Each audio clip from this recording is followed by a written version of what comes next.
मैं ये मानता हूँ कि जब भी कोई नया डेंटिस्ट मुझे आके पूछता है कि सर कैसे आपका क्लिनिक इतना चल रहा है, कैसे इतने पेशेंट्स आ रहे हैं, like how you have transformed your growth trajectory, time I tell them the same thing and I want कि हमारे जितने भी व्यूअर्स हैं वो ये चीज़ सुने कि अगर आपको सक्सेसफुल डेंटिस्ट बनना है तो फ्रॉम डे वन बस काम दिल से करो और सच्चा करो. 5 years 10 years लगेगा, don't think of money, it will come back to you. आप ऑनेस्ट ओपिनियन दोगे पेशेंट को तो I think that doctor is going to get one line from the patient, doctor आप रहोगे क्लिनिक में तो मैं आऊँगा.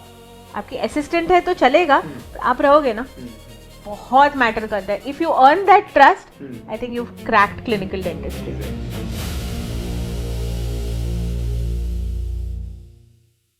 Hello doctor Deepika, I welcome you to our amazing podcast by 32 दांतों की सेवा. एंड जब मैं आपकी प्रोफाइल से गो थ्रू कर रहा था तो आई सॉ कि 16 years of clinical experience you have. तो one of the first question जो मेरे दिमाग में आया and I had discussed with our team कि आपसे मुझे इस बारे में डिस्कस करना है कि 16 years बैक जो आपका डेंटिस्ट्री था, dentistry in college life, and आपका ये जो 16 years ऑफ एक्सपीरियंस है क्लिनिकल फील्ड में, तो how is that difference like compare to college life की डेंटिस्ट्री एंड क्लिनिकल लाइफ की डेंटिस्ट्री पे? उस पर I really want to discuss it with you. तो I will like invite you to this and I will say कि आप जितना भी आपके माइंड में जो भी टॉपिक्स आए या जो भी you want to tell us, but please let us know how it is different in what terms? I would say it's really different between clinical dentistry and the days back in college dentistry. I think college dentistry mein they have been teaching us, I think everything is textbook perfect. Okay, for example, like a cavity cutting. Okay, so it flows as if God has naturally created Black's classification, and okay, you have to have convergent walls and all of that. But I think in real life dentistry, that's not the case. I think all of us can relate to this कि जब patient हमारे पास आता है तो literally वो दांत जो आता है ऐसा लगता है कि कोई वॉर सर्वाइव करके आया हुआ है, इतना ग्रॉसली डिकेड होता है. ओके, सो उसको हम लोग को कैसे भी करके रिस्टोर करना है, right? So that is not actually what we go through in college, right?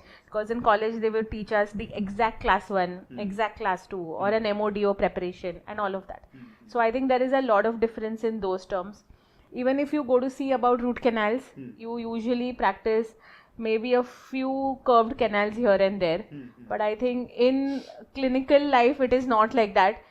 The first thing is you don't even find a canal in the patient's mouth. There is bleeding, there is saliva, your suction, your 2 fingers inside with your mouth mirror probe, and lot of all of that. So I think on that basis, I think there is, in perspective, what you actually do in clinical practice is very much different in these basic things, like a cavity prep or a crown preparation, or doing a normal root canal, or for that matter even taking basic impressions is actually very, very difficult, I feel, so that maybe over time can get better with clinical practice, which college teaches you maybe the the way to do it, but how to overcome and how to overcome the challenges, I think clinical dentistry is going to teach you with practice. Yeah, I mean ऐसा होता है कि हमने वहाँ पे class 1 class 2 अलग अलग पढ़ा. क्लिनिकल प्रैक्टिस में ऐसा हो जाता है कि क्लास 1 भी मिल रहा है, क्लास 2 भी मिल रहा है एक ही दांत में, and you have to manage everything, and उसके साथ सब कुछ एक साथ आ जाता है. तो obviously there is a difference कि textbook and knowledge and practical knowledge में काफ़ी फ़र्क आ जाता है. But then what in terms of clinic management आपको क्या लग रहा है? लाइक क्लिनिक मैनेजमेंट जो हम करते हैं हॉस्पिटल्स में जो हम लोग पढ़ रहे थे लाइक ड्यूरिंग कॉलेज, तो उसमें क्या difference you feel? Clinic management I think हम लोग को सिखाया ही नहीं जाता है, right? I think clinic management तो सिखाया नहीं जाता है, हमें सब कुछ सिखाया जाता है, but I think clinic management नहीं सिखाया जाता है. सो आई थिंक इसके लिए हम लोग I think will come a little bit back to this, I would say.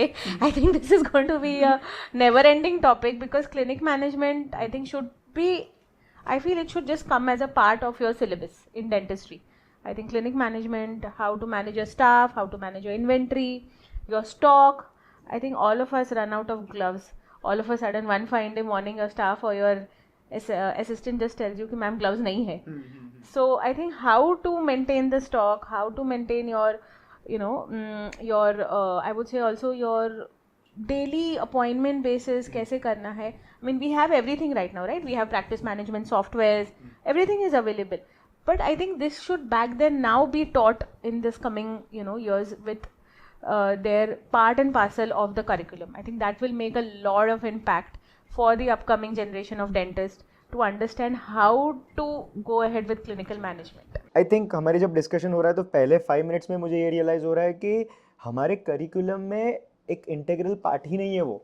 What we feel is कि 4 साल में हम लोग सिर्फ पढ़ाई कर रहे हैं, थियरी प्रैक्टिकल, जो थियोरेटिकल नॉलेज है थोड़ा बहुत इंटर्नशिप कर रहे हैं, बट जो कोर प्रैक्टिकल फील्ड होना चाहिए वो हमको सिखाया ही नहीं जा रहा. हमको ये भी नहीं पता है कि हमारा जो कंप्रेसर है वो हमको ये भी नहीं सिखाया जाता है कि जब बाहर निकलते रात को, जब क्लिनिक क्लोज करते तो कंप्रेसर का नॉब जो है वो निकाल के उसको टिल्ट करके उसमें से हवा निकाल दी जाती है. Who will teach us? Yes. I think rather अपने जो चेयर टेक्नीशियंस आते हैं वो हमें ये सब बता के जाते हैं कि मैम ये कर लेना, सक्शन डिसइंफेक्ट करवा लो, सक्शन क्लीन कर दो, अरे चेयर ऊपर रखनी है ताकि सब फ्लो आउट हो जाए, सो ऑल दैट बहुत मैटर करता है. सो आई थिंक बहुत बार सारे डेंटिस्ट के साथ हुआ रहेगा कि ऑल ऑफ अ सडन हम क्राउन कटिंग कर रहे हैं, प्रेशर कम हो गया, हमें पता ही नहीं है क्या करना है. हम क्या करते हैं, पेशेंट को भेज देते हैं यूजुअली, जो नए डेंटिस्ट रहेंगे या फिर जो कर रहे हैं, और फिर नेक्स्ट डे टेक्नीशियन आता है वो बताता है. बट अभी हमें पता है कि क्या करना है.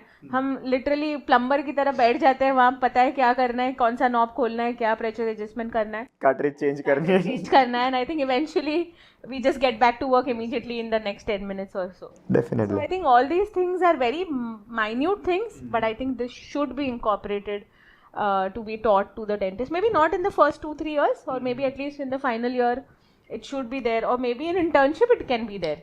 When you are actually practicing on patients, this should also be a part of it. I think that will make a lot of difference to give you that confidence to start the clinic with, knowing each and every small little thing, I would say. Diagnosis, treatment planning में what do you think, how it is different 16 years back जो आपका diagnosis आप करते थे and now after all this years, तो what do you think? So see, I mean, you also into practice since more than 10 years now. So if you remember in college, हम लोग history लेते थे, right? Symptoms लेते हैं, radiographs लेते हैं, फिर हमारे प्रोफेसर्स आते हैं. कॉलेज में हर एक डिपार्टमेंट्स है, हर एक डिपार्टमेंट में जाता है, हर एक का अपना अपना डायग्नोसिस आता है, प्रोविजनल डायग्नोसिस आता है, डिफरेंशियल डायग्नोसिस आता है. So I think by the time it comes to us, we are almost like gone through a whole route of train where we all have actually known कि क्या हो सकता है क्या नहीं. In clinic who has that much time?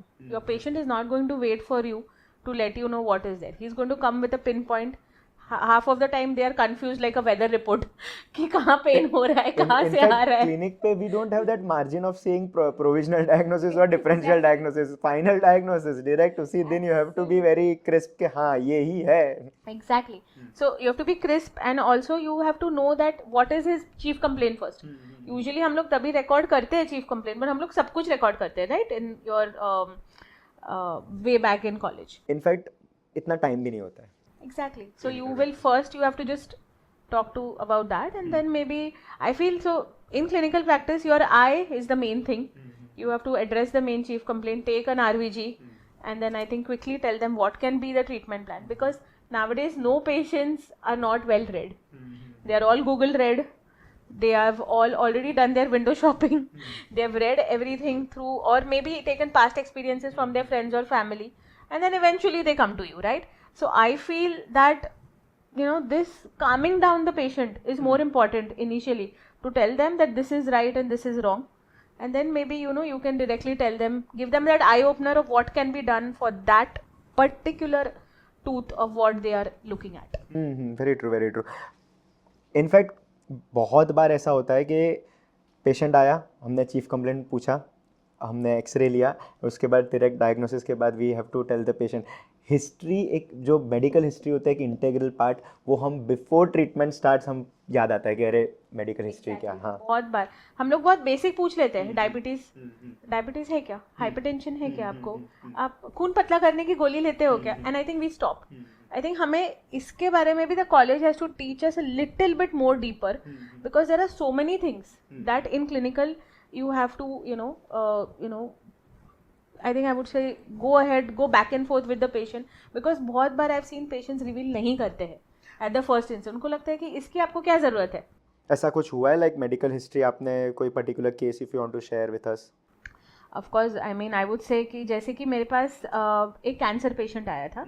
Okay, उन्होंने already उनके दिमाग में बोल दिया था, या उन्होंने जहाँ पे भी दिखा के आए थे ऑलरेडी उनको बोल दिया था कि आपको कैंसर है. Okay, so basically he just had a nice ulcer on his cheek side, okay, or maybe you can say the between the first, second and like more towards the third molar. And white patch दिखा तो बहुत जगह पढ़ लेते हैं कि white patch मतलब cancer ही है करके. तो वो आए और बोले कि मुझे कैंसर ही है, तो आप बताओ आप बायोप्सी करते हो क्या. पहले तो एक्चुअली कॉल पे ही पूछ लेते हैं कि ये डॉक्टर कैंसर का कर लेते हैं क्या, या फिर अगर हमें बायोप्सी करना है तो कॉस्ट कितना है. So anyways, so the patient came in and whatever we did his checkup and all of that. Eventually यही पता चलता है कि patient are already fed from Google, half knowledge, or maybe they are fed by their friends and family, or they whatever they have read. So basically जब भी हम लोग ने किया तो पता चला कि it is just basically because of normal cheek biting because of sharp cuts, traumatic ulcers. Okay, so हम लोग ने patient को वही बोला कि आप हम लोग इसको स्मूथ कर देंगे. अगर 7-10 डेज में आपको फ़र्क नहीं दिखा तो बहुत सारे टेस्ट है जिससे हम डायग्नोस कर सकते हैं कि ये एक्चुअली कैंसर है या नहीं है. Okay, so as usual patient के फेयर में नहीं आप कर दो. सो करने के लिए वी टोल्ड हिम हम लोग कर देंगे, at least give it a try. आप 7-10 डेज का एक गैप रखिए. We can just keep your normal tablets for your multivitamins and all of that and give you some kind of gels which आपको थोड़ा सा रिलीफ मिल जाए. फाइनली हम लोग को वो कन्विंस करना पड़ा पेशेंट को. सो वो जो पार्ट है वो आई थिंक आप क्लिनिकल डेंटिस्ट्री में ही सीख पाते हैं. And that too with experience. Yes, क्योंकि वो पेशेंट को कैसे हैंडल करना है, क्योंकि वो ऑलरेडी रेडी है समझने के लिए कि मुझे कैंसर ही है. आपको उसको यही डाइवर्ट करना है कि ये 99% कैंसर नहीं है unless you have a self doubt. So that also depends. But anyway, अगर आप हम लोग इट्स अ प्रोसीजर के कोई अल्सर हम लोग देखते हैं एग्जामिनेशन में and if 10 to 12 days नहीं हुआ है तो obviously we'll wait for 10 to 12 days and we have to see. मैं कोई भी ये डॉक्टर अगर ये देख रहा है ये एपिसोड तो मैं ये बोलना चाहूँगा कि ऐसे 2 दिन हुआ है अल्सर को and if you are directly taking a biopsy तो it's not. Absolutely, it is not required. You are indirectly irritating the part, indirectly आप उसको और traumatize कर रहे हो. Absolutely. इंस्टेड हमारा काम ये होना चाहिए कि हम जो पर्टिकुलर जैसे आप अगर वो शार्प कस की बात करो तो हमारा काम ये है तो डिटेक्ट क्यों हो रहा है. yes. निकालना नहीं है पर डिटेक्ट करो कि क्यों हो रहा है. हाँ, coming to that procedure part में क्या डिफरेंस लगता है. लाइक रूट कैनाल्स तो 16 साल पहले भी थी, रूट कैनाल्स आज भी है, फिलिंग्स तभी भी थी आज भी है. तो वो प्रोसीजर्स में आपने क्या डिफरेंस नोटिस किया. कॉलेज में हमको स्पेसिफिक कुछ कहा जाता है कि ये होगा आइसोलेशन में तो ही करो, but practical point of view कैसा रहा आपका. So if you see college में हमें बोलता है rubber dam, right, rubber dam use करो, फिर go under complete isolation, all of that. Absolutely you should be going under rubber dam, you should be using complete isolation, but in some patients it is not possible. We all know that.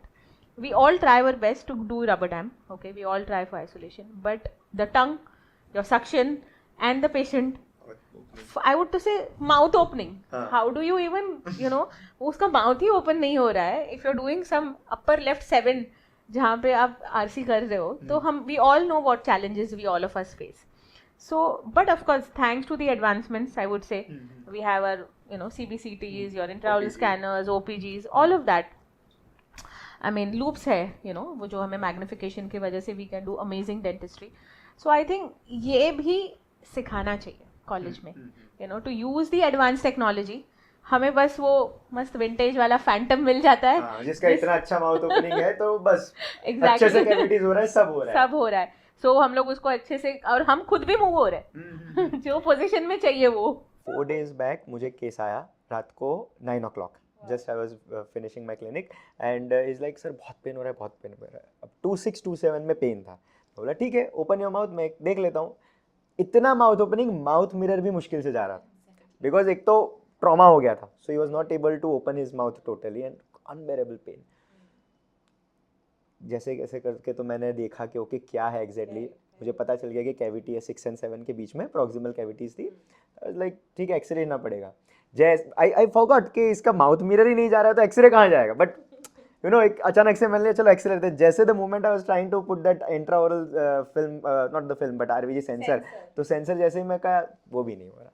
तो that moment I realise कि treatment तो दूर की बात है, diagnosis करना भी exactly कि हमें पता भी नहीं है कि एग्जैक्टली ये सेव होने वाला है या नहीं होने वाला है, इसको आरसी करना पड़ेगा, एक्सट्रैक्शन करना पड़ेगा या XYZ। I was clueless. वो मुझे बोल रहे सर क्या करें, मतलब एक काम करो मेडिसिन लो, 3 days मेडिसिन लो, देखते हैं 3 days के बाद तुम्हारा थोड़ा माउथ ओपनिंग होता है या ओपीजी के लिए। फिर देन आई वाज लाइक कि एक बड़ा एक्सरे लिख के दे रहा हूँ, आप ओपीजी ले लो, मोस्ट प्रोबेबली तो कैविटीज है एंड रूट कैनाल तो पॉसिबल नहीं है, दांत निकालना भी थोड़ा देखते हैं।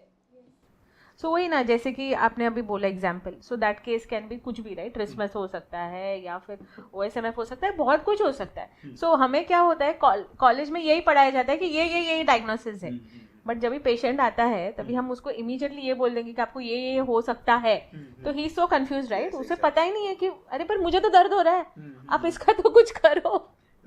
सो आई थिंक ये बहुत मैटर करता है। तो आई थिंक ये सब हमें completely clinical experience के साथ, and maybe I would say that the young generation should actually work in clinics who have well equipped, the latest technology, and just gain basic, how to this thing, and then jump into open a clinic. Should open a clinic, of course, there is no doubt about it, but I think they should, because ये college में सिखाया जाता है but बहुत limited resources के साथ, like that is the whole. मुझे तो ये भी लगता है कि कॉलेज में हमको एक क्लिनिकल हाइजीन जो होता है ना, वो भी सिखाया नहीं जाता है। हाँ, स्टरिलाइजेशन प्रोटोकॉल्स पता है, ये सब थियोरेटिकली पता है, बट प्रैक्टिकली कौन से ऐसे स्पेसिफिक एरियाज है of dental chair, specific areas of where you are touching as a doctor, उसका स्टरिलाइजेशन प्रोटोकॉल, उसका cleaning protocol, no one teaches. Maintain sterilisation जो बहुत ज़्यादा रिक्वायर्ड है, don't compromise on that. I would say कि even if you feel you are charging less, but I think these things will eventually add up to your treatment value, and I'm sure the patients will pay for it. कोई infection transmission वाला कोई patient आपके पास आया है, like active infection वाला, something which can be transmissible? Yes. Okay. Yes. So you detected during medical history or they themselves confronted? No, they do not confront. So that is why you kind of have to dig into it. Like, basic आया था, I would say, अभी के लिए recently एक बता सकती हूँ कि he had herpes labialis, जो हमें सबको दिख जाता है, right? But then कभी कभी वो पेशेंट क्या बोलता है कि हमें तो यहाँ पे छील गया है, ठंडी का मौसम है तो छील गया है, वैसलीन लगाया तो ठीक हो जाता है। But you have to dig into the history. आपको फीवर आया था, आपको फीवर आके गया है, या फिर आपको इसके अनगिनत हुआ था, या इधर होके इधर चला जाके इधर आया है। सो आई थिंक ये सब होता है, तो ये ट्रांसमिशन के थिंग्स है। So the dentist also should go through their vaccines. Do not miss your routine vaccines which are mandate, which I think all of us know which have to be taken and which not have to be taken. So I think that should be taken, so that at least that transmission, because you are the one who is going to be every day in the clinic dealing with n number of patients. वो patient तो चला गया, उसका तो वो herpes labialis लेके चला गया, but अगर आप उसको नहीं ये करोगे, so I think वो हिसाब से भी all dentists should make themselves aware of these things. Like I'll tell you a story, not a story, an incident. मेरा दोस्त का क्लिनिक, सो उसके क्लिनिक पे रूटीन में एक पेशेंट आया। अब हमारे इतना एक्सपीरियंस से हमने क्या देख लिया है कि when you ask some medical history, तो जिनका कोई मेडिकल हिस्ट्री नहीं होता है ना, वो एक अपफ्रंट एक कॉन्फिडेंस उनके मुंह पे दिखाई देता है।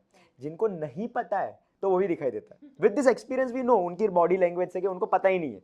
So then we have to tell them कि आप आपके घर पे किसी को है तो उनको पूछो आप कौन सी मेडिसिन लेते हो, आप कोई मेडिसिन लेते हो नहीं लेते हो, कुछ भी नहीं। अब एक there is a certain section जिनको मे बी नहीं बताना है what they are going through, ठीक है। So that particular incident was of HIV patient.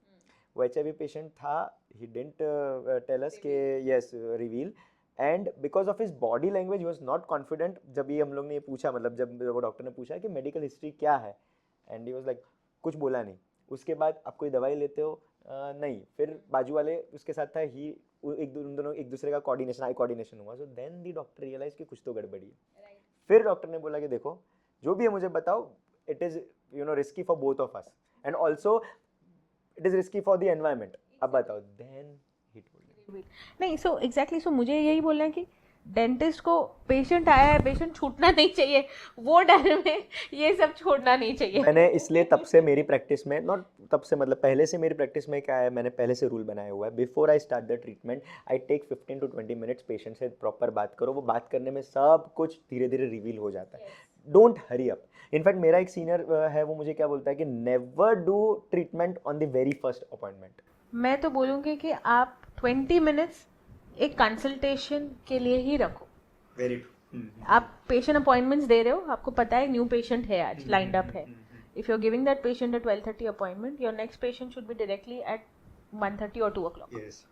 Because you give that new patient proper time. That is how you will know and you will connect with that patient. वो trust gain कर पाओगे and listen to the patient. Listening is also an art.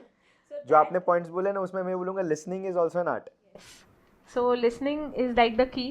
आप समझो patient को क्या चाहिए, क्या नहीं, what everything. So I think that is very much required. मैं ये विश करूँगा कि आज हमने 16 ईयर्स पे डिस्कस किया है. When you'll be having your 32 years of experience, तो हम फिर 32 years पे वापस डिस्कस करेंगे. Absolutely. Thank you for having me over also. I would say Battis Dato Ki Seva is actually doing amazing. I think it is the future of dentistry, what you all are trying to, come up with. So I'm also honored to be a part of this podcast, and thank you for having me over. Sure. Pleasure meeting you, ma'am. Thank you so much. Thank you. Yes.